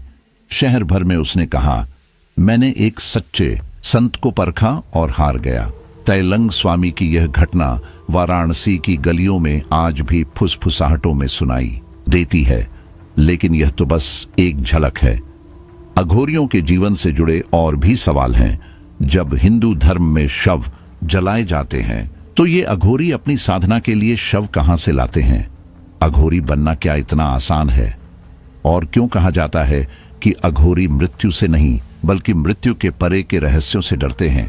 कुछ अघोरी दावा करते हैं कि उनके पास ऐसी औषधियां हैं जो आज तक की सबसे घातक बीमारियों को मिटा सकती हैं, चाहे वह कैंसर हो या एड्स। उनकी आंखों की शांति और भस्म से ढके शरीर की गंध के बीच छिपा रहता है एक ऐसा भयावह सच जो सामान्य मनुष्य कभी पूरी तरह समझ नहीं सकता। इन दवाओं को अघोरी लोग मानव तेल कहते हैं। यह तेल शवों की चिताओं से इकट्ठा किया जाता है जब शरीर पूरी तरह जलकर राख बन जाता है। वैज्ञानिक परीक्षण तो नहीं हुए, लेकिन अघोरियों का दावा है कि यह बेहद शक्तिशाली है। उनका कहना है कि इससे लोग रोगमुक्त हो सकते हैं। सुनने में यह बात भले ही अजीब लगे, लेकिन अघोरियों के लिए यह साधना और चिकित्सा का एक अनिवार्य हिस्सा है। अघोरियों का मानना है कि हर इंसान अघोरी के रूप में जन्म लेता है। सोचिए, एक नवजात शिशु, वह अपने मलमलिनता, खिलौनों, मिट्टी और पानी में भले ही अंतर नहीं कर पाए, वह हर चीज से खेलता है बिना किसी डर या नफरत के। माता पिता और समाज की बातों से ही वह सीखता है कि क्या सही है और क्या गलत। जैसे जैसे बच्चा बड़ा होता है, भौतिक और सामाजिक आधार पर निर्णय करना सीखता है, उसी समय उसके भीतर छुपी अघोरी आत्मा धीरे धीरे मर जाती है। आपने देखा है ना? अघोरी मुरारी एक बार मुझे कहते हुए हंसे, बच्चे दिल के सबसे सच्चे होते हैं। उन्हें न घृणा आती है, न सांसारिक मोह। वही सच्चाई अघोरी के भीतर होती है। कोई डर नहीं, कोई रोक नहीं, कोई बंदिश नहीं। लोग अघोरियों की साधना और रहस्यों को जानने के लिए मायोंग आते हैं। पहले यहां सच में मायावी लोग रहते थे, लेकिन अब नहीं। फिर भी गांव में ऐसे लोग हैं जो जादू, तंत्र और अजीबोगरीब कर्म कांडों को समझते हैं। आसपास के गांव के लोग भी यहां आने से डरते हैं। अगर कोई चोरी या बीमारी होती है तो वे डॉक्टर या पुलिस के पास नहीं जाते, बल्कि तांत्रिक के पास। यहाँ लोग अक्सर काले जादू की बीमारियों को दूर करने या किसी पर प्रभाव डालने के लिए आते हैं। अघोरी 3 तरह की साधना करते हैं: शिव साधना, शव साधना और श्मशान साधना। शिव साधना में अघोरी भगवान शिव के ऊपर पैर रखकर साधना करते हैं। यह साधना माता पार्वती द्वारा काली रूप में शिव के ऊपर पैर रखने से प्रेरित है। अघोरी कहते हैं कि यह आत्मा और शक्ति को सीधे जोड़ती है। शव साधना सबसे विचित्र मानी जाती है। इसमें अघोरी किसी डूबे या दफनाए गए शव को लेकर आते हैं। शव को पहले प्रसाद के रूप में मांस और मदिरा चढ़ाई जाती है। यदि शव पुरुष का होता है तो अघोरी उसका मांस ग्रहण कर लेते हैं। यदि महिला का शव होता है तो उनका शारीरिक संबंध साधना का हिस्सा बन जाता है। यह कृत्य सुनने में भयानक लगता है, लेकिन अघोरी इसे शक्ति, मृत्यु और जीवन के चक्र की चरम परीक्षा मानते हैं। श्मशान साधना में शव की जगह हड्डियां या खोपड़ी लाई जाती हैं। उन्हें पहले पूजा जाता है, गंगा जल चढ़ाया जाता है और फिर मावा को प्रसाद के रूप में अर्पित किया जाता है। अघोरी 4 विशेष स्थानों पर ही यह साधना करते हैं: शक्तिपीठ, बगलामुखी, भैरव और कुछ पुराने श्मशान। अन्य स्थानों पर वे केवल विश्राम के लिए ठहरते हैं या भ्रम फैलाने वाले ढोंगी हो सकते हैं। अब सवाल उठता है, अघोरी शव कहां से लाते हैं? हिंदू धर्म के कुछ हिस्सों में 5 साल से कम उम्र के बच्चे, सांप के काटने से मरने वाले या आत्महत्या करने वाले शवों को दफनाया या गंगा में प्रवाहित किया जाता है। पानी में तैरते हुए शव अघोरियों द्वारा तंत्र साधना के लिए उठाए जाते हैं। 2020 में वैज्ञानिकों की एक टीम ने सतयुग के एक अघोरी से मुलाकात की। वह सामान्य इंसान से अलग दिखता था। उसकी आंखों में अनुभव, उसकी चाल में शांति और भय, और उसके होंठों में अनकही बातें छिपी थीं। जब उसने वैज्ञानिकों से बातें की तो उनके पैरों तले जमीन खिसक गई। आप सोच रहे होंगे कि मैं कौन हूं? अघोरी ने धीमे भारी स्वर में कहा, मैं वही हूं जो तुम सोच भी नहीं सकते, और वही जो तुम देख रहे हो वह सिर्फ सतह है। भीतर भीतर तो हर इंसान में अघोरी मौजूद है, केवल दफनाया हुआ, दबा हुआ। उनकी बातें सुनकर कमरे में ठंडक फैल गई। विज्ञान के नियम और यथार्थ यहां ठोकर खा गए। मेरे कानों में उनके शब्द गूंजते रहे। हर इंसान जन्म से अघोरी है, बस समाज ने हमें यही होने से रोक दिया। वह इंसान के रूप में बिल्कुल अजीब लग रहा था। न कोई भयावहता, न कोई तुरंत पहचान आने वाली सामान्य इंसानी शक्ल। बस कुछ ऐसा था जिसमें सहज मनुष्य खुद को असहज महसूस करे। इस अजीबो गरीब अघोरी की खबर जैसे ही वैज्ञानिकों तक पहुंची, उन्होंने तुरंत उसे पकड़ लिया। बताइए, आप कौन हैं? एक वैज्ञानिक ने नरम स्वर में पूछा, जैसे किसी बच्चे से पूछ रहे हों। लेकिन अघोरी ने सिर्फ शांत चेहरे के साथ सिर हिलाया और किसी भी सवाल का जवाब देने से मना कर दिया। वैज्ञानिकों की टीम ने उसे नार्को एनालिसिस इंजेक्शन दिए। ये वही इंजेक्शन था जो अवचेतन मन को खोल देता है और सच को जबरदस्ती सामने लाने के लिए इस्तेमाल होता है। पुलिस और अपराध विशेषज्ञ इसका इस्तेमाल अक्सर आपराधिक मामलों में करते हैं, लेकिन अघोरी पर यह इंजेक्शन बिल्कुल भी असर नहीं हुए। उसने किसी तरह का दर्द महसूस नहीं किया, न डर, न झिझक। उसके चेहरे पर स्थिरता ऐसी थी जैसे समय उसके लिए कभी नहीं बीतता। फिर वैज्ञानिकों ने फैसला किया कि उसे हिप्नोटाइज किया जाए। विशेषज्ञ के निर्देशानुसार अघोरी को गहरी ध्यान की अवस्था में ले जाया गया और तब पहली बार उसने बोलना शुरू किया। मेरा नाम ओम शास्त्री है, उसने धीमे पर अचूक स्वर में कहा। मैं सतयुग से यहां हूं। मेरी उम्र कभी नहीं बढ़ी। मैं मरता नहीं। मैंने रामायण और महाभारत के समय में देखा। भगवान श्री राम और श्री कृष्ण को भी मैंने अपने आंखों से देखा। मैं चिरंजीवी हूं। विज्ञान की दुनिया हिल गई। कमरे में शांति थी, पर वैज्ञानिकों के दिमाग में तूफान मचा हुआ था। यह संभव नहीं है, एक वैज्ञानिक धीरे से बोला। पर अगर सच है। लेकिन अघोरी ने कोई और संकेत नहीं दिया। सच बोल रहा है या झूठ, इसे समझना असंभव था।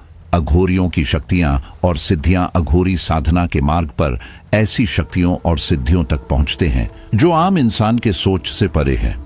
कुल 18 सिद्धियां मानी जाती हैं, लेकिन बिना गुरु के ये असंभव हैं। अगर कोई मानव गुरु नहीं मिलता तो अघोरी काल भैरव को अपना गुरु मान लेते हैं। मृत संजीवन सिद्धि, गहन साधना से मृत शरीरों को पुनर्जीवित करने की शक्ति केवल विशेष परिस्थितियों में उपयोग की जाती है। यह अत्यंत रहस्यमय और दुर्लभ माना जाता है। 2 भूत प्रेत पर नियंत्रण। अघोरी आत्माओं और भूत प्रेतों को अपने आदेश में लाते हैं, उनसे मदद ले सकते हैं, जानकारी प्राप्त कर सकते हैं या किसी विशेष उद्देश्य के लिए उन्हें प्रयोग कर सकते हैं। अलौकिक शक्ति। साधना से अघोरी अपने शरीर को अजय बना सकते हैं। आग, पानी, हवा, ठंड कुछ भी उन पर असर नहीं करता। लंबे समय तक बिना भोजन या पानी के रह सकते हैं। मन पढ़ने और दूरदृष्टि। दूसरों के विचार पढ़ सकते हैं और भविष्य की घटनाओं का अनुमान लगा सकते हैं।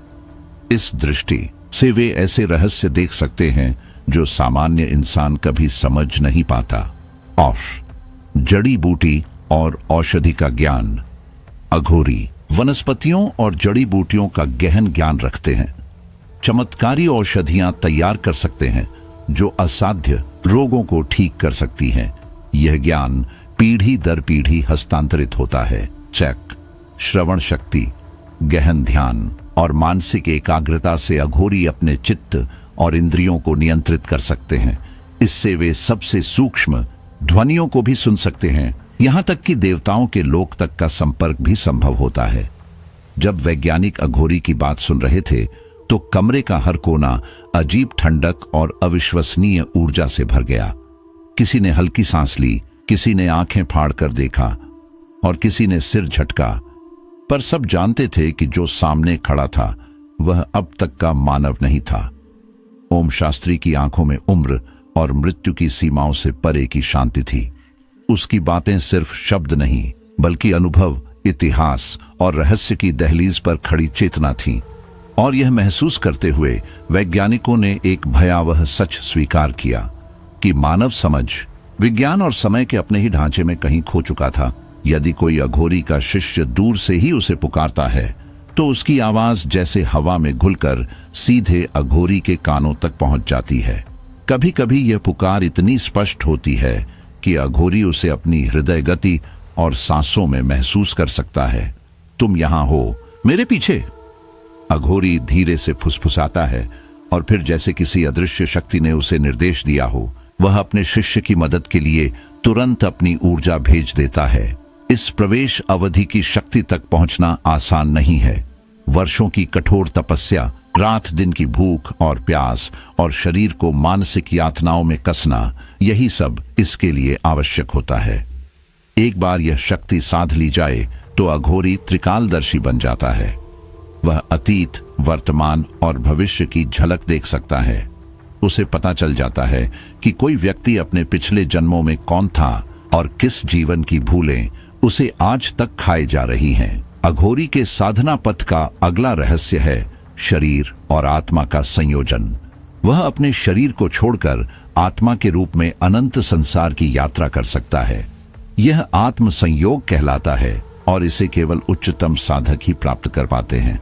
रात के समय जब अघोरी श्मशान में अकेला खड़ा होता है तो वह जीवन और मृत्यु के चक्र को न केवल देखता है बल्कि उसे महसूस करता है। मृत्यु कोई अंत नहीं, सिर्फ बदलाव है। अघोरी मंथन करता है, उसकी आवाज ठंडी हवा में गूंजती है। वहां हर जलती हुई चिता और हर सड़ी हुई महक उसे जीवन के रहस्य की याद दिलाती है। तंत्र मंत्र की सिद्धि अघोरी को और भी रहस्यमय बनाती है। काली, भैरव और शिव की आराधना करते हुए वह मंत्रों से वातावरण को गहन अंधकार में डुबो देता है।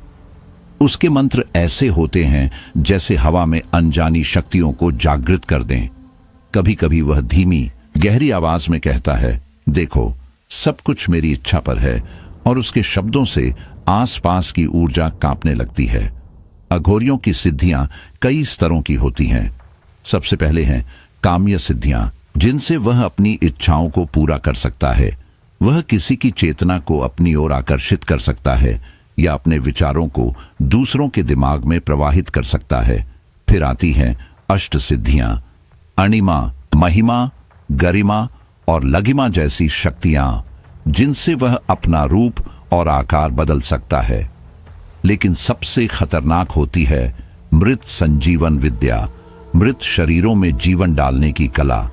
इसे केवल वे उच्चतम साधक ही कर सकते हैं और इसके प्रयोग में अतीत और वर्तमान दोनों की मृत्यु का डर छिपा होता है। इस रहस्यमय दुनिया में अघोरियों की साधना न केवल भौतिक बल्कि मानसिक भय और आंतरिक अंधकार से जूझने की प्रक्रिया है। वे शवों के बीच ध्यान करते हैं, श्मशान की खामोशी में सांस लेते हैं और मृत्यु के भय को अपने हृदय में समेटते हैं। किसी अघोरी से पूछो, तुम्हें डर नहीं लगता? और वह उत्तर देगा, डर केवल तब है जब तुम्हें अपनी मृत्यु से डर लगता है। मैं उसे गले लगाता हूं। अघोरियों के रहस्य सिर्फ उनके कर्म और साधना तक सीमित नहीं है। वे ऐसे नियम अपनाते हैं जो सामान्य मानव समझ से परे हैं। जिंदा महिलाओं के साथ संभोग, मासिक धर्म के समय, ये सब साधना के हिस्से हैं जिन्हें उन्होंने गहन अध्ययन और अभ्यास से अपने कर्म में बदला है। उनके लिए यह केवल शक्ति हासिल करने का माध्यम है, न कि इच्छाओं की पूर्ति। सिद्ध अघोरी के पास अनेक शक्तियां होती हैं। अपने शरीर और आत्मा का संयोजन, जीवन और मृत्यु के चक्र को समझने की क्षमता, तंत्र मंत्र की गहरी सिद्धि और मृतकों को पुनर्जीवित करने का रहस्य। लेकिन इन शक्तियों के पीछे सबसे बड़ा रहस्य है उनका साहस। श्मशान की ठंडी हवाओं में अकेले खड़े रहना, मृत शरीर की महक को अपने भीतर समेटना और मृत्यु के डर को अपने मन में गूंथ लेना, यही अघोरी की असली शक्ति है। इस अघोरियों की तिलिस्मी दुनिया में हर वस्तु, हर श्वास, हर आवाज एक रहस्य छिपाए हुए है और केवल वही लोग इसे समझ सकते हैं जिनके भीतर अंधकार से डरने की नहीं बल्कि उसे अपनाने की क्षमता है। आपसे एक विनती है कि आप इस वीडियो को बीच में छोड़कर न जाएं। अगर आप ऐसा करेंगे तो अघोरियों की क्रियाओं को देखकर उन्हें गलत समझ सकते हैं। इस वीडियो में हम आपको उन नकली अघोरियों की कहानी नहीं सुनाने वाले जो बस दिखावे के लिए भटकते हैं और लोगों को लूटने की कोशिश करते हैं। हम आपको वास्तविक अघोरियों की दुनिया में लेकर चलेंगे, जिनकी साधना, जीवन और रहस्य इतने गहरे हैं कि उन्हें समझना आसान नहीं, लेकिन जानने के बाद आप उन्हें सच्चे सम्मान की दृष्टि से देखेंगे। आप सोच रहे होंगे, अघोरी कौन होते हैं? अघोरी शब्द का अर्थ है जो किसी भी चीज को घृणा की दृष्टि से नहीं देखता। अघोरी बनने की सबसे पहली परीक्षा यही होती है। उनके लिए कोई फर्क नहीं पड़ता कि सामने जीव जिंदा है या मृत, अच्छा है या बुरा, इंसान हो या पशु, सब में भगवान शिव का अंश देखते हैं। यही कारण है कि वे जीवन और मृत्यु दोनों को समान मानते हैं। उनके हर काम, हर साधना का उद्देश्य शिव को समर्पित होता है। प्राचीन काल में जब असुरों, मनुष्यों और देवताओं के बीच द्वेष, भय और अज्ञान का साम्राज्य था, तब देवताओं ने शिव से प्रार्थना की कि वे मनुष्यों को मोक्ष का मार्ग दिखाएं। भगवान शिव ने उनकी प्रार्थना सुनी और अघोरी मार्ग की स्थापना की।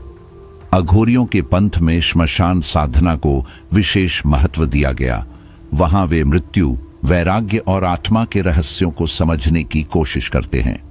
सवाल उठते हैं, मृत्यु के बाद आत्मा कहां जाती है? क्या उससे संवाद संभव है?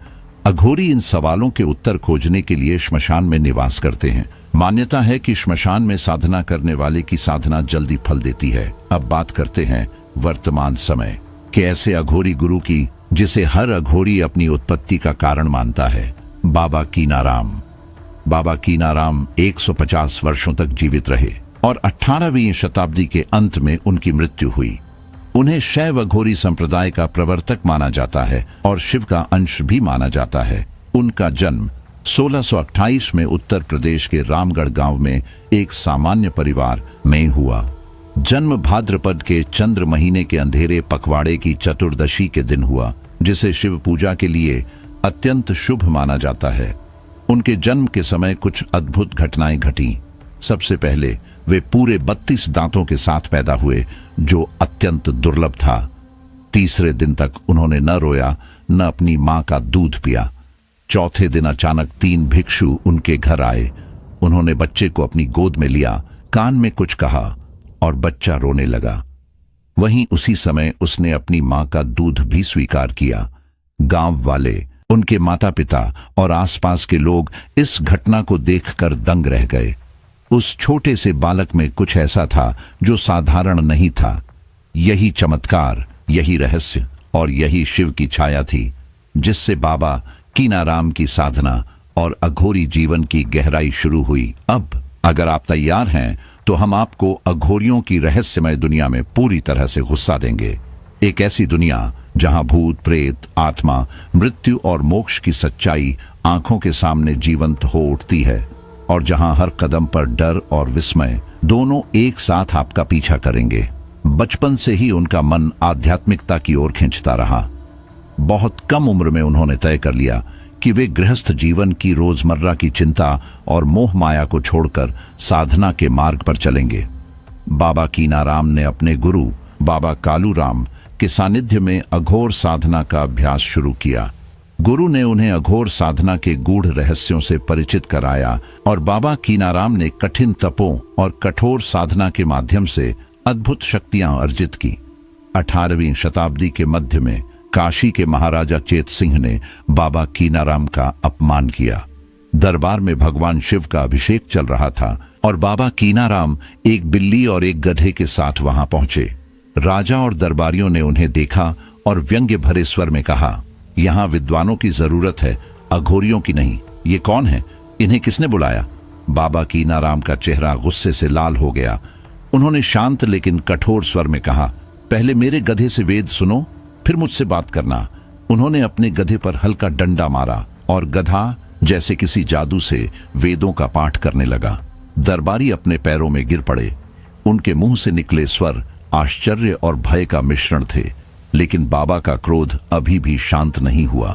आंखों में गहरा दुख और आक्रोश लिए उन्होंने कहा, हे अहंकारी राजन, अब न तुम्हारा राजपाट बचेगा, न यह किला, न कोई उत्तराधिकारी।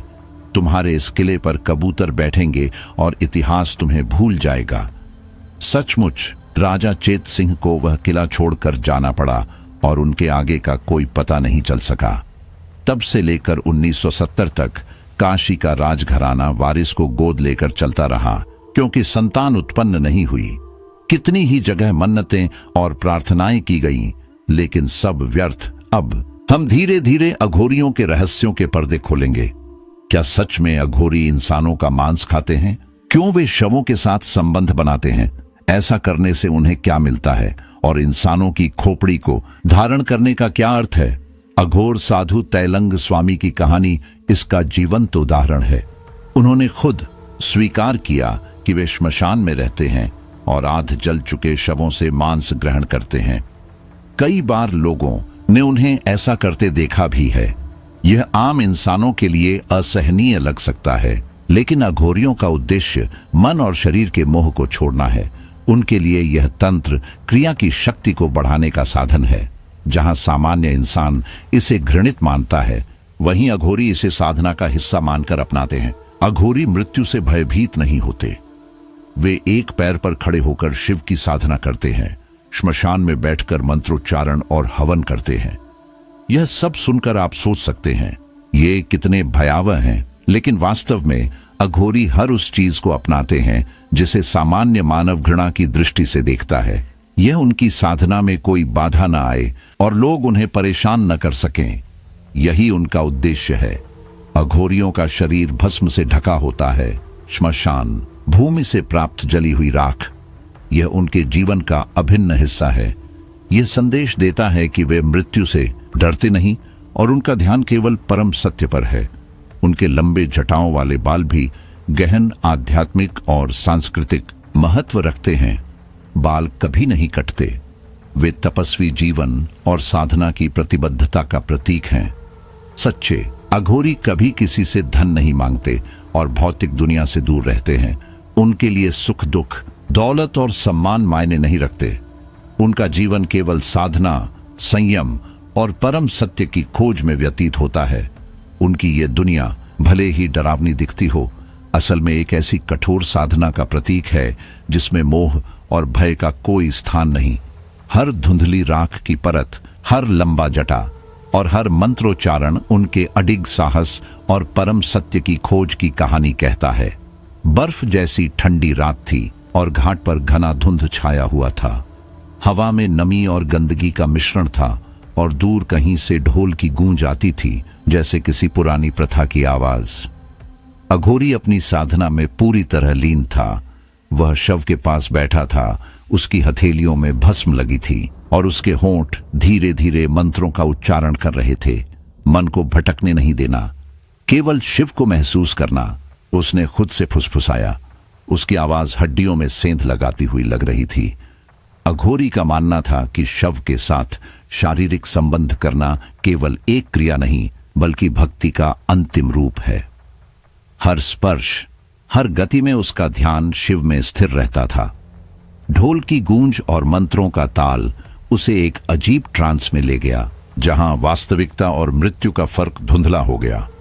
यदि उसके मन में भी एक क्षण के लिए लालच या भय आता, तो वह वहीं खत्म हो सकता था। कुछ अघोरी कहते हैं कि मृतक की आत्मा को मंत्रों से बुलाया जा सकता है। वह शव के ऊपर बैठकर उसे पूछते हैं और कुछ समय के लिए ऐसा लगता है जैसे वह जवाब दे रहा हो, लेकिन डर, संदेह या भक्ति से भटकना मृत्यु का कारण बन सकता है। अघोरी अपने पास हमेशा नरमुंड रखते हैं, इसे कापालिका कहते हैं। यह केवल प्रतीक नहीं, बल्कि उनका स्मरण है। संसार की नश्वरता, मृत्यु का अपरिहार्य सत्य। खोपड़ी को गले में लटकाकर वह अपने भीतर भय और अहंकार को शांत रखते हैं। एक अघोरी के लिए नफरत एक अयोग्य भावना है। यदि किसी के प्रति नफरत उत्पन्न हो जाती है, तो वह साधना से अलग हो जाता है। उनका दिल अजीब तरह का शांत, निष्पक्ष और उदार होता है। अघोरी अपने भोजन में भी किसी भेदभाव का पालन नहीं करते। वे मृतक, जानवर और मनुष्य सब कुछ समान रूप से ग्रहण करते हैं। मलमूत्र और मांस सभी उनके लिए सामान्य हैं।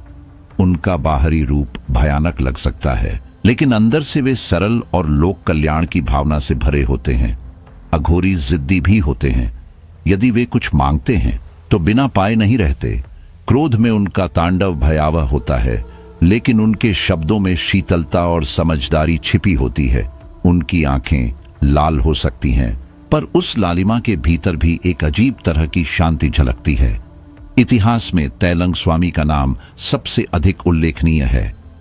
300 वर्षों तक जीवित रहने वाले इस अघोरी ने चमत्कार किए, लेकिन साधना का तरीका और जीवन शैली उन्हें विवादित भी बनाती थी। एक दिन वाराणसी के एक बड़े मंदिर के पुजारी ने उन्हें देखा और झूठा संत कहकर अपमानित किया। उसने कीचड़ फेंका, कठोर शब्द कहे, लेकिन तैलंग स्वामी ने केवल शांतिपूर्वक सब कुछ सहा। उसकी आंखों में क्रोध नहीं था, केवल स्थिरता और गहन भक्ति थी। एक ऐसा संत जिसे न केवल लोग देखकर भयभीत हुए, बल्कि उसकी शक्ति और धैर्य से प्रभावित भी हुए। घाट पर रात अब और भी घनी और अनिश्चित हो चुकी थी। ढोल की थाप और मंत्रों की गूंज में अघोरी ने शव पर अपनी साधना जारी रखी। हर सांस, हर स्पर्श, हर मंत्र सिर्फ शिव की उपासना का हिस्सा थे, और कोई भी पल में इस अनदेखी दुनिया के भय का अनुभव कर सकता था, जहां जीवन और मृत्यु का फर्क मिट जाता था। तैलंग स्वामी ने उस दिन अद्भुत धैर्य और शांतिपूर्ण संयम का परिचय दिया। जब पुजारी ने उनका अपमान किया, तो स्वामी ने एक पल के लिए भी क्रोध या द्वेष का भाव अपने भीतर जगह नहीं दी। वह बस मुस्कुराए और बिना एक शब्द कहे उसे क्षमा कर दिया। आसपास खड़े लोग इसे देख हैरान रह गए। किसी ने धीरे से पूछा, स्वामी जी, क्या आपने उसे माफ कर दिया?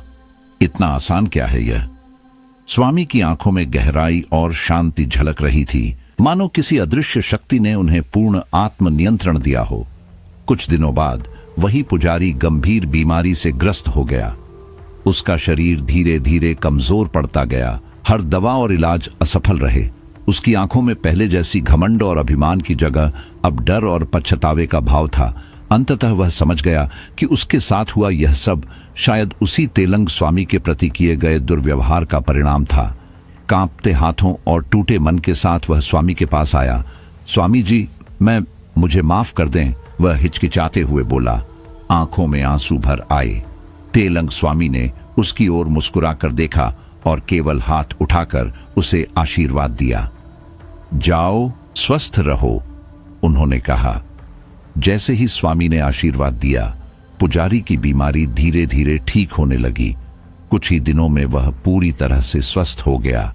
यह अनुभव उसकी पूरी जिंदगी बदल गया। वह अब विनम्र, निडर और संवेदनशील इंसान बन चुका था। हिंदू धर्म में शव का अंतिम संस्कार जलाने के रूप में किया जाता है, लेकिन अघोरी अपनी साधना के लिए मृत शरीर कहां से लाते हैं, यह हमेशा लोगों के लिए रहस्य रहा है। अघोरी बनने की प्रक्रिया भी आसान नहीं है। वे कहते हैं कि हर इंसान जन्म के समय अघोरी के गुणों से परिपूर्ण होता है। बचपन में बच्चा गंदगी, मल और खिलौनों में फर्क नहीं करता। वह सब कुछ एक समान देखता और अपनाता है। पर जैसे ही समाज और भौतिक इच्छाएं उसके जीवन में प्रवेश करती हैं, वही स्वाभाविक अघोरीपन धीरे धीरे मिटने लगता है। यही कारण है कि अघोरियों में वह सहजता और भयहीनता रहती है जो आम इंसान में बचपन में ही होती है। अघोरी कहते हैं कि उनके पास बीमारियों का इलाज है, एड्स और कैंसर जैसी घातक बीमारियों तक का।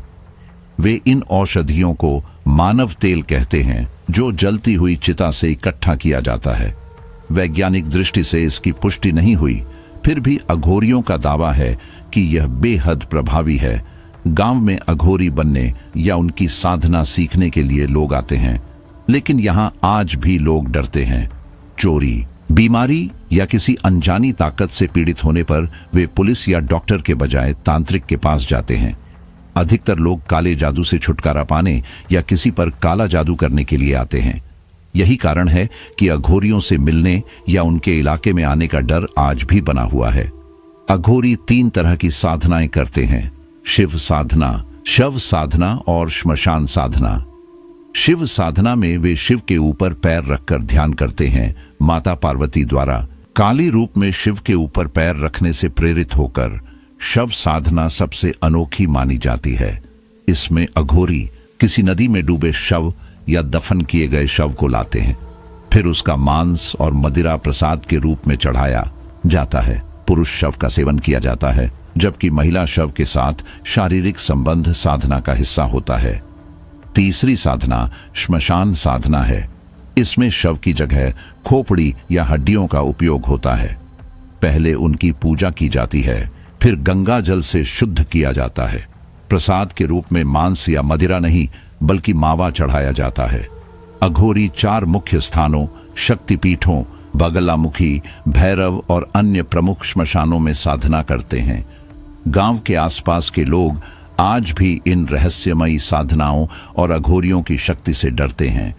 उनकी जिंदगी, उनके कर्म और उनकी मृत्यु तक का गहरा रहस्य स्थानीय लोगों के लिए एक ऐसी सच्चाई है जो भय और सम्मान के बीच टिकी रहती है। यदि आप सोच रहे हैं कि अघोरी सिर्फ श्मशान घाटों में ही साधना करते हैं, तो यह पूरी तरह सही नहीं है। वे अन्य जगहों पर भी दिखाई देते हैं, लेकिन वहां उनका ठहराव साधना के लिए नहीं, बल्कि यात्रा या विश्राम के लिए होता है। या फिर हो सकता है कि वहां दिखने वाले कुछ लोग ढोंगी हों, केवल दिखावा करने के लिए। यह बात सुनकर कई लोग यही पूछेंगे, अघोरी रोज शव साधना के लिए शव कहां से लाते हैं? इसके पीछे की सच्चाई उतनी ही डरावनी है जितनी रहस्यमयी।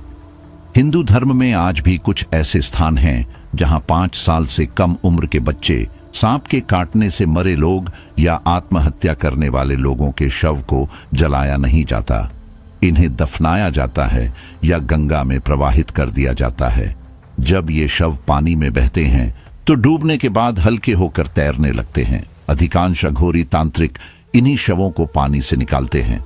उनके लिए ये मृतक साधना के लिए उपकरण है, एक रहस्यमय भयानक स्रोत जो उनकी तंत्र साधना को शक्ति प्रदान करता है। 2020 में वैज्ञानिकों की एक टीम ने सतयुग काल का एक अघोरी पकड़ा। यह वह अनुभव था जिसे सुनकर उनके पैरों तले जमीन खिसक गई। वैज्ञानिकों ने बताया कि यह अघोरी दिखने में साधारण व्यक्ति से बिल्कुल अलग था। चेहरे की रेखाएं, आंखों का दृष्टिकोण, शरीर की मुद्रा, सब कुछ असामान्य, कुछ ऐसा जो सामान्य मनुष्य की समझ से परे था। वैज्ञानिकों ने उससे सवाल पूछा, आप कौन हैं? लेकिन अघोरी ने केवल मूक रूप से उनका सामना किया। उसने कुछ भी बताने से इनकार कर दिया। नार्को इंजेक्शन के प्रयोग से भी उसकी चुप्पी नहीं टूटी। नार्को एनालिसिस का मतलब था कि व्यक्ति अपने अवचेतन मन की सीमा तक खोले, सच बोले। लेकिन यह अघोरी किसी सामान्य नियम से बंधा नहीं था। फिर वैज्ञानिकों ने उसे हिप्नोटाइज करवाया। इस बार अघोरी टूट गया। धीरे धीरे उसकी आवाज में एक अजीब सी शांति और डर का मिश्रण था। उसने अपना नाम बताया, ओम शास्त्री। और यह सिर्फ नाम नहीं था, उसने कहा, मैं सतयुग से यहां हूं। मेरी उम्र कभी बढ़ती नहीं और ना ही मैं मरता हूं। मैंने रामायण और महाभारत देखे हैं। मैंने श्री राम और श्री कृष्ण को देखा है। मैं चिरंजीवी हूं। सुनकर वैज्ञानिक चौंक गए। उनकी आंखों के सामने एक ऐसा व्यक्ति खड़ा था जो अपने अनुभवों और अस्तित्व की वास्तविकता के कारण सामान्य समझ से बाहर था। सच या झूठ, यह तय करना मुश्किल था। अघोरी केवल एक व्यक्ति नहीं, बल्कि एक शक्ति का प्रतीक भी है। उनके पास अकल्पनीय सिद्धियां और शक्तियां होती हैं। कुल मिलाकर 18 तरह की सिद्धियां, जिन्हें साधारण इंसान समझ भी नहीं सकता। गुरु के बिना ये सिद्धियां हासिल नहीं की जा सकती। हालांकि कभी कभी काल भैरव को गुरु मानकर भी अघोरी इन शक्तियों तक पहुंचते हैं। कुछ प्रमुख सिद्धियां इस प्रकार हैं। मृत संजीवन सिद्धि। अघोरी की गहन साधना उन्हें मृत शरीरों को पुनर्जीवित करने की क्षमता देती है। यह शक्ति केवल विशेष परिस्थितियों में प्रयोग की जाती है। इसकी रहस्यमयता और दुर्लभता इसे बेहद भयावह और अद्वितीय बनाती है। भूत प्रेत पर नियंत्रण। इस सिद्धि के माध्यम से अघोरी भूत, प्रेत और आत्माओं पर अधिकार पा सकते हैं। उनका सामना करने वाले लोग अक्सर डर और अचेतन शक्ति की मौजूदगी को महसूस करते हैं, मानो कोई अदृश्य हाथ उनके जीवन को छू रहा हो। हर अघोरी की साधना, संयम और तप उनकी शक्तियों की नींव है। उनका अस्तित्व और उनकी गतिविधियां मनुष्य की समझ के दायरे से परे हैं। एक ऐसी वास्तविकता जो भयानक, रहस्यमय और अति प्रभावशाली है।